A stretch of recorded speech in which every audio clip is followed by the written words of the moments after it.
If you're looking for a miracle remedy for acne scars, wrinkles, and uneven skin, you've come to the right place. Because today we're going to break down everything you need to know about one of skincare's most loved and feared ingredients, retinol.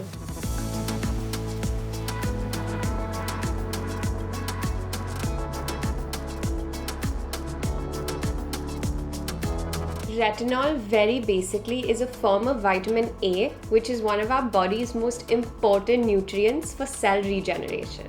It brightens skin, reduces acne and acne scars, and boosts your collagen production, so it helps reduce signs of aging as well. And who doesn't love all of that? Think of retinol as kind of resurfacing your skin.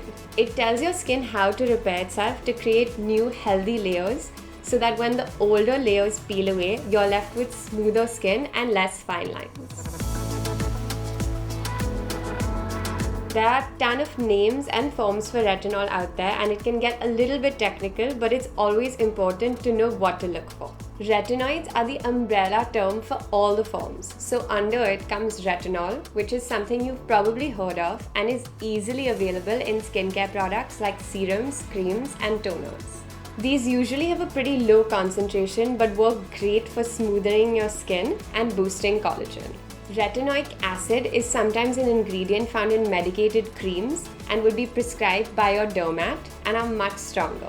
Retin-A or tretinoin is quite strong and not usually found in skincare products since it needs to be prescribed. In its milder form, it's used to treat aging, and in its stronger form, it's used to treat acne. Since retinol is used in creams or serums with different concentrations, it can get pretty confusing when you see all the options out there.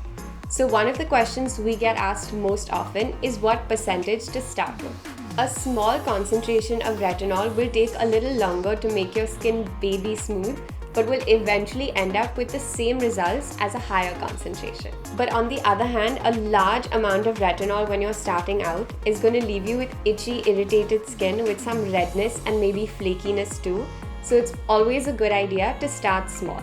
To be safe, start with 0.1% and then work your way up to 1% gradually if your skin's on board with it.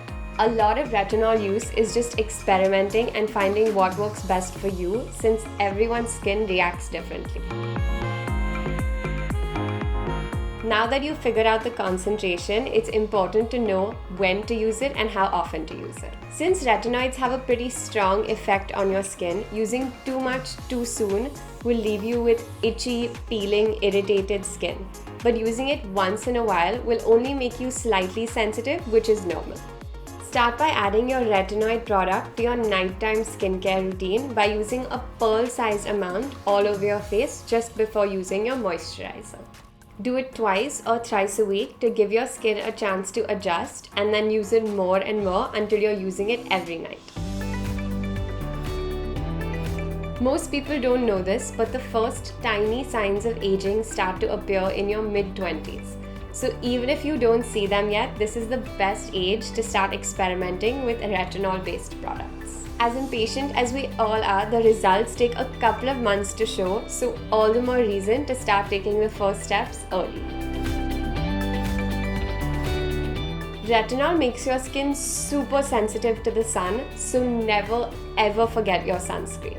Even if you only apply the products at night, the results last through the night and your skin will still be sensitive in the morning. So make sure that you're slathering on at least 30 SPF of sunscreen through the day, or you'll end up with more damage than before. It's also a good idea to avoid ingredients like benzoyl peroxide, AHAs and BHAs, especially in the beginning, because they'll interfere with your retinoids and make them less effective.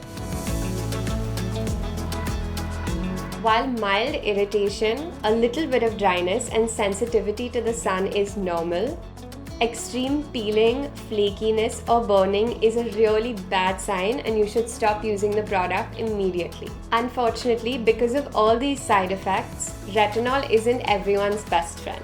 You should avoid it if you have sensitive skin, rosacea, eczema or psoriasis, because it'll be too powerful for your delicate skin and end up causing inflammation. It's always a good idea to speak to your dermat before starting to use retinols, especially in high concentrations, and if you suffer from any kind of skin conditions. You should also absolutely skip retinols if you're pregnant or breastfeeding. We hope that this video has helped you decode the complications of retinol and made it sound easier to use for flawless skin. Until next time, stay tuned and stay glamorous.